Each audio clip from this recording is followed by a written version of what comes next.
The Proteas have been knocked out of the World Cup in a nail-biting semi-final at Eden Park. The Black Caps beat them by 4 wickets. I'm joined by Sport24 editor Garen Lamley to review what was ultimately a heartbreaking affair. Garen? It was rather, Nick. I'm still stunned, close to tears in fact.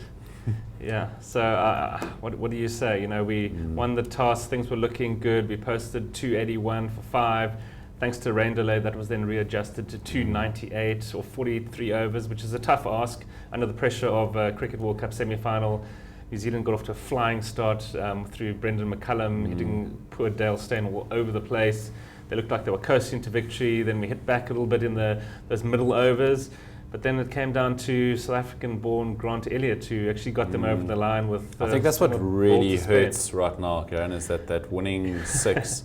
was hit by a South African ball. It does a bit, you know. he left South Africa in his early 20s, played a few matches for New Zealand, then went very quiet. Hadn't played for quite a while. He was actually a bit of a late inclusion in their Cricket World Cup squad, age 36. But he's proved to be a match winner and certainly the toast of New Zealand today.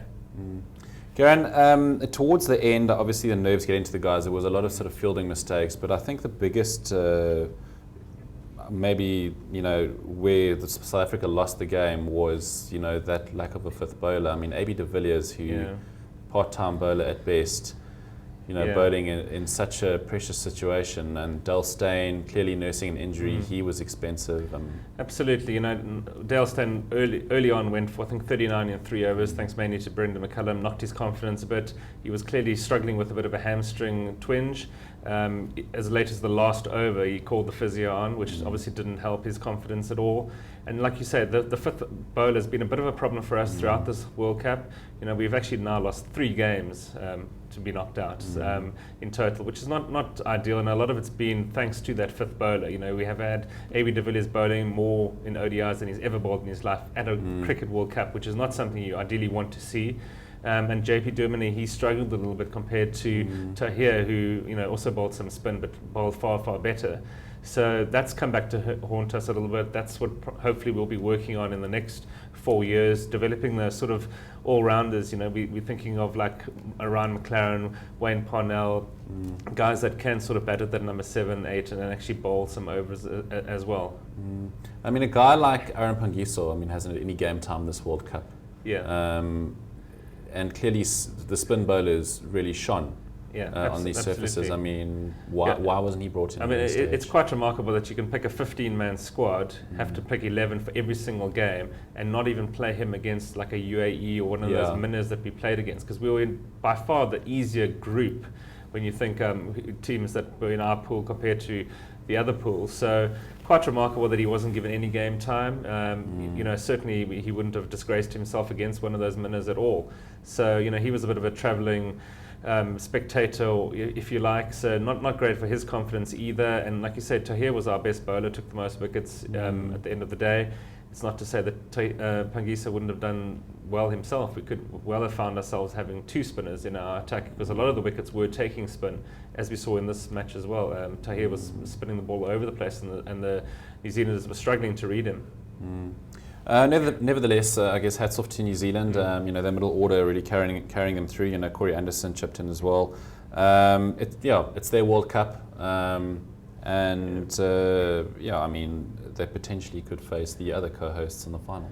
Absolutely, you know, I mean, they've won 6 games in a row now, undefeated, along with India, the only other team that hasn't lost yet. India and Australia obviously have to clash on Thursday in their second semi-final, but New Zealand can't ask for any more of them. You know, they're hosts, they played a lot of their matches at home. They now have to go to Melbourne for the final on Sunday.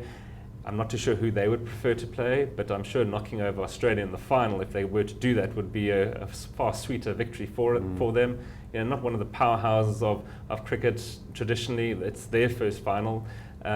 So, you know, hats off to them. They've got a big year when we think All Blacks Rugby World Cup at the end of the year. If they can do the double, for such a small nation, it's quite remarkable how they managed to churn out these results across the board in all sports, both male and female.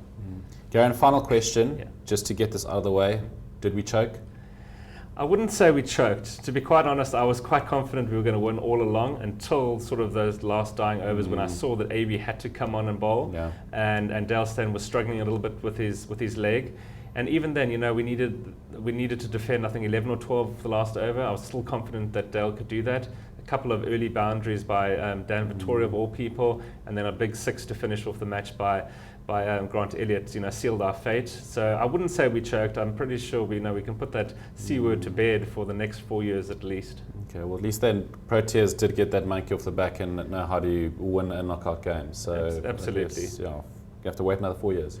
Unfortunately so. Thank you, Gary. Thanks, Nick.